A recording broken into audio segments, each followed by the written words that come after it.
नमस्कार।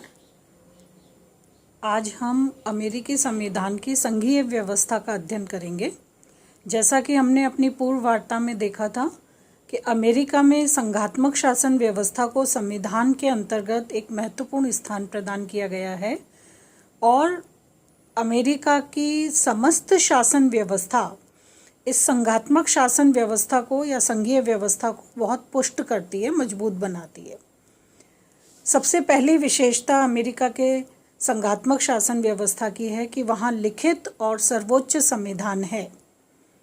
अमेरिकी संविधान सर्वोच्च, लिखित और दुष्परिवर्तनशील कठोर संविधान है। संघात्मक शासन व्यवस्था में मुख्य सर्वोच्च स्थान संविधान का प्रलेख होता है या संवैधानिक व्यवस्था होती है और अमेरिका में इसी संवैधानिक व्यवस्था को सर्वोच्च माना गया है। दूसरी बात कि संविधान द्वारा केंद्र और इकाइयों के मध्य शक्तियों का विधिवत विभाजन किया गया है और शक्ति विभाजन के लिए जिस सिद्धांत का प्रयोग किया गया है वो है गणना और अवशेष का सिद्धांत। इस सिद्धांत के अनुसार संविधान के अंतर्गत केंद्र सरकार की शक्तियों को गिनाया गया है, बताया गया है, उसका उल्लेख किया गया लिखित रूप में, और अवशिष्ट यानी जो शेष शक्तियां हैं वे समस्त राज्यों को प्रदान की गई हैं। तो अमेरिका में संघीय व्यवस्था के संदर्भ में हमें देखना चाहिए कि यहाँ केंद्र और इकाइयों के मध्य शक्ति विभाजन केंद्र सरकार की इच्छा का परिणाम नहीं है, बल्कि ये संविधान द्वारा निर्धारित एक कानूनी प्रावधान है जिसके अंतर्गत गणना अवशेष के सिद्धांत के आधार पर केंद्र और राज्यों के मध्य शक्तियों का विभाजन किया गया है। इसके अतिरिक्त अमेरिकी संविधान सर्वोच्च है और संविधान के अनुसार ही केंद्र और इकाइयों की समस्त व्यवस्थाओं का निर्धारण और पालन किया जाता है। अमेरिकी संघात्मक व्यवस्था को मजबूत करने का एक और महत्वपूर्ण सिद्धांत अमेरिकी व्यवस्था में पाया जाता है और वो है दोहरी नागरिकता का सिद्धांत। इस सिद्धांत के अनुसार अमेरिका के नागरिकों को केंद्र और राज्य दोनों की पृथक पृथक नागरिकता प्राप्त होती है। यानी प्रत्येक अमेरिकी नागरिक अमेरिका का नागरिक है, साथ ही साथ वो उस राज्य का भी नागरिक है जिस राज्य से वो संबंधित है या जिस राज्य में वो निवास करता है। दोहरी नागरिकता के आधार पर केंद्र और इकाइयों के जो आधार हैं वो पृथक पृथक रूप से संतुष्ट होते हैं और मजबूत होते हैं, जो संघीय व्यवस्था के निर्धारण और उसके संचालन में बहुत सहायक रहता है, या हम ये कह सकते हैं कि संघीय व्यवस्था को बहुत मजबूत बनाने में हेल्प करता है। इसके अतिरिक्त अमेरिका में इकाइयों के अपने पृथक संविधान हैं। जैसा हमने पूर्व में देखा कि अमेरिकी संविधान संक्षिप्त संविधान है और इस संक्षिप्तता के आधार पर अनेक संवैधानिक परंपराओं और अन्य सिद्धांतों का निर्माण अमेरिका में हुआ। उसी संदर्भ में हमने ये भी देखा था कि अमेरिका में संविधान की संक्षिप्तता का एक मूल कारण ये भी है कि अमेरिका में इकाइयों को अपने पृथक संविधान के निर्माण और निर्धारण का संचालन का अधिकार दिया गया है।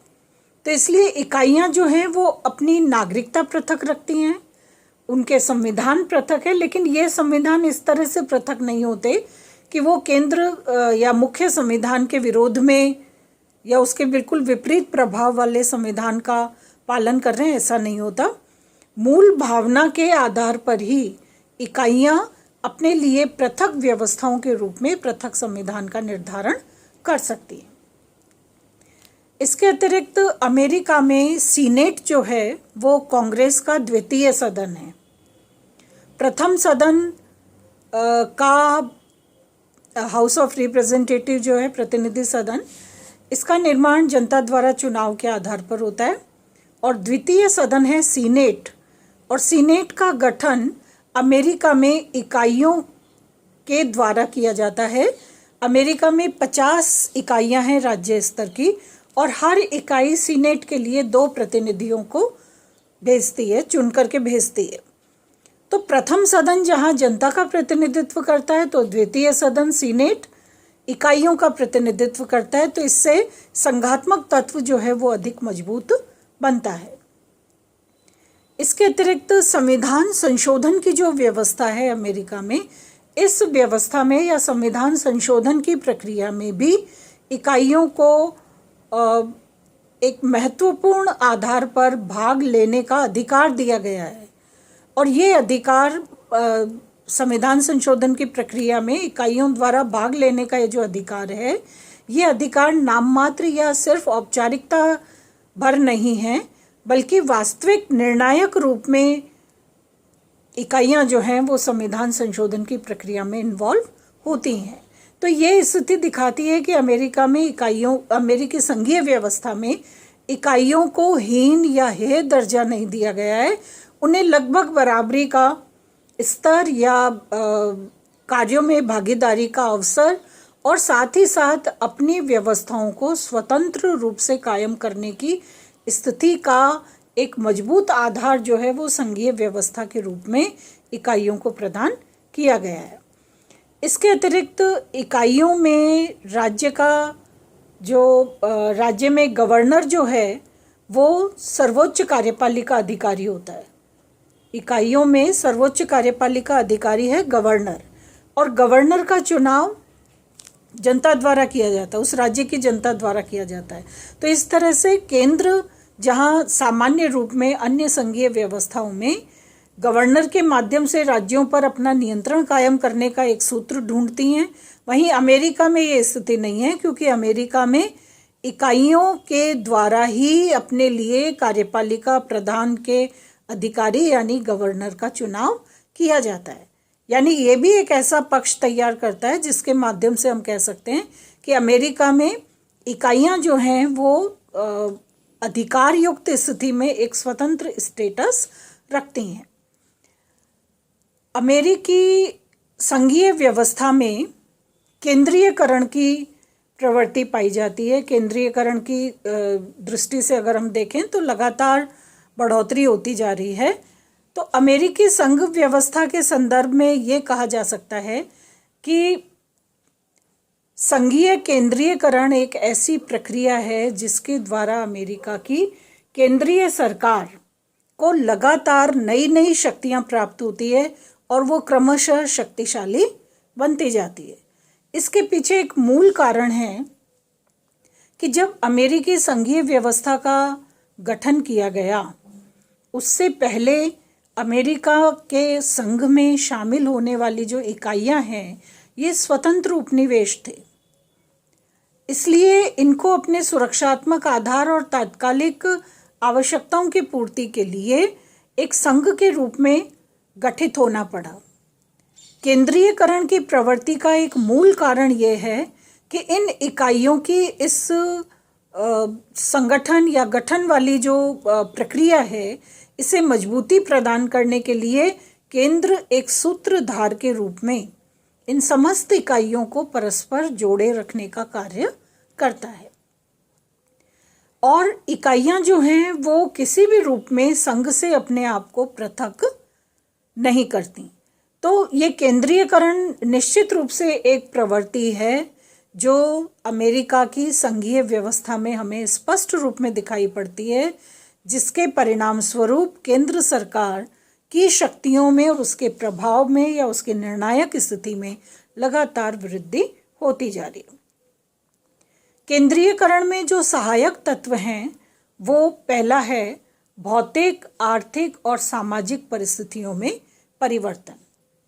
और ये परिवर्तन जो समाज में एक बहुत तीव्र गति से दिखाई पड़ता है, उस परिवर्तन की जो मूल आवश्यकताएं हैं या उस परिवर्तन को साकार करने के लिए समाज में उसे एक तरह से गतिशील बनाने के लिए विविध योजनाओं की आवश्यकता होती है।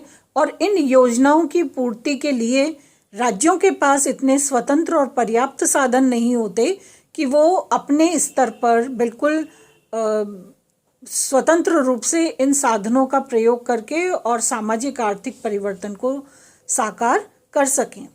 इसके लिए केंद्रीय योजनाएं हैं, केंद्र सरकार की पहल पर शुरू की गई अनेक प्रकार की योजनाबद्ध प्रक्रियाएं हैं जिन्हें केंद्र अपने प्रयासों से पूरा करती है और इनमें राज्यों का विकास भी निहित होता है, इसलिए इकाइयां इस हस्तक्षेप को स्वीकार करती हैं। दूसरी बात है कि जब भी आंतरिक रूप में गृह क्षेत्र में किसी भी प्रकार का तनाव या विवाद या संघर्ष या युद्ध की स्थिति, गृह युद्ध की स्थिति होती है, तो उसका भी मुकाबला करने में इकाइयां स्वयं अपने स्तर पर इतनी सक्षम नहीं है कि वो स्वतंत्र रह के उसका मुकाबला कर सकें। तो ऐसी संकट की स्थिति में भी बार बार केंद्रीय नियंत्रण की या केंद्रीय पक्ष के समर्थन की आवश्यकता होती है।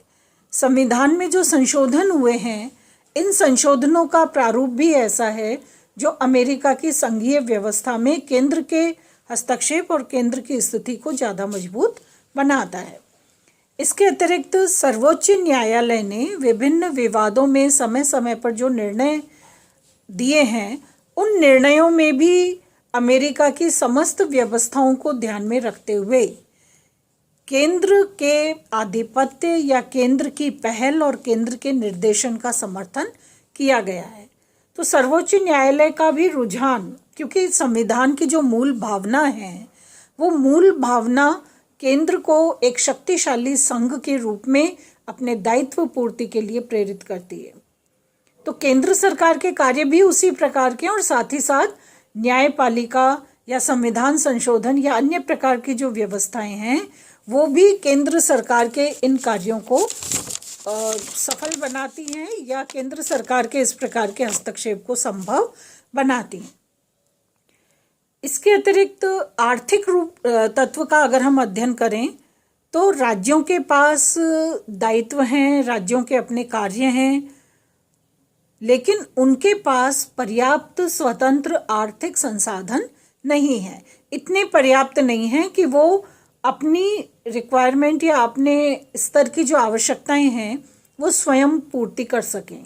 तो इसलिए केंद्र सरकार द्वारा इकाइयों को समय समय पर अनुदान प्रदान किया जाता है और इस अनुदान के माध्यम से राज्य सरकारें अपने अपने प्रोजेक्ट्स या अपनी अपनी योजनाएं जो हैं उन्हें साकार करने का प्रयत्न करती है। आर्थिक तत्व निसंदेह बहुत महत्वपूर्ण होता है और क्योंकि केंद्र इकाइयों को विकास के मद्देनज़र विभिन्न प्रकार के आर्थिक अनुदान प्रदान करती है, तो इसलिए केंद्र जो है वो आर्थिक आधार पर अपना प्रभाव इकाइयों पर कायम करने में सफल रहती है।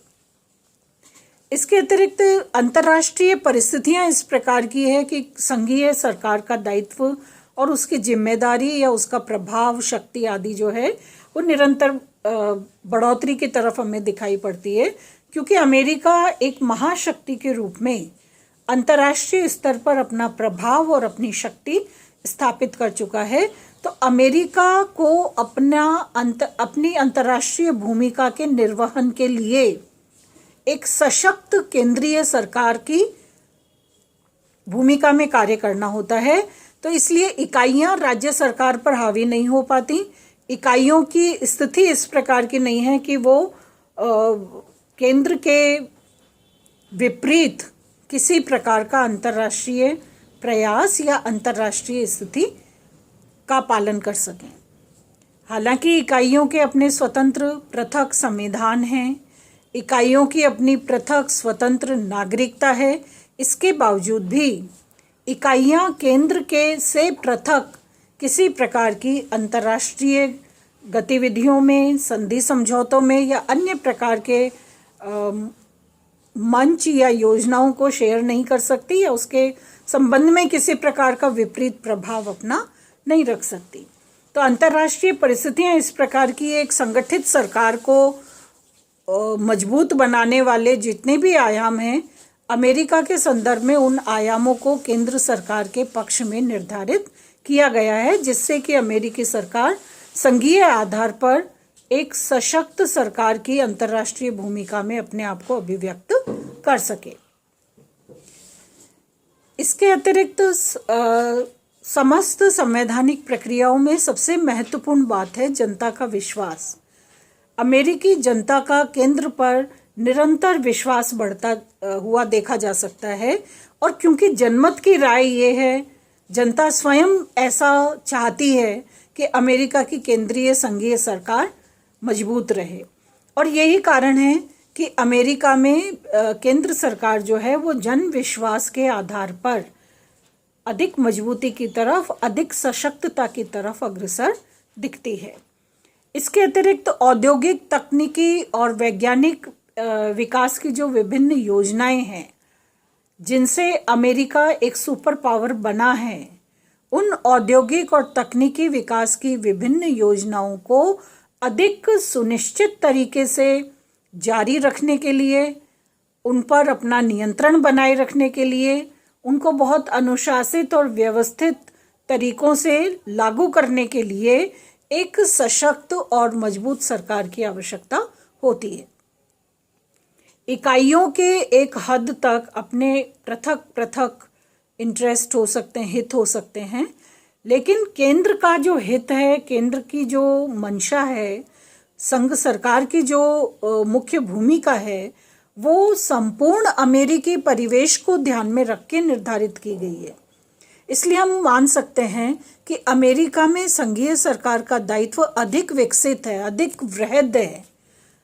राष्ट्रीय, अंतर्राष्ट्रीय, आंतरिक, बाहरी सभी क्षेत्रों में, आर्थिक, सामाजिक, तकनीकी, औद्योगिक, सामाजिक सभी प्रकार के आयामों में अमेरिकी सरकार अपनी जिम्मेदारी को इस तरह से पूर्ण कर रही है कि अमेरिका की जनता का पूरा विश्वास संघ सरकार के साथ स्थापित हो चुका है।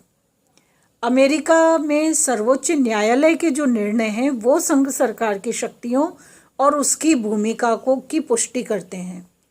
अमेरिका में संविधान के जो संशोधन हैं, ये संशोधन अमेरिकी सरकार और संघ सरकार की इस भूमिका के समर्थन का कार्य करते हैं।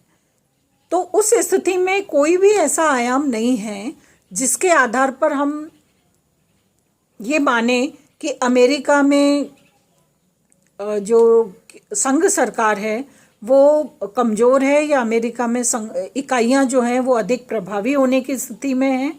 ऐसा नहीं है। अमेरिका में संघ सरकार में शक्तियों की दृष्टि से जो केंद्रीयकरण की प्रवृत्ति है, उसके पीछे जो मूल कारण हैं वे समस्त कारण सकारात्मक हैं, विकास और संतुलन को निर्धारित करने वाले हैं।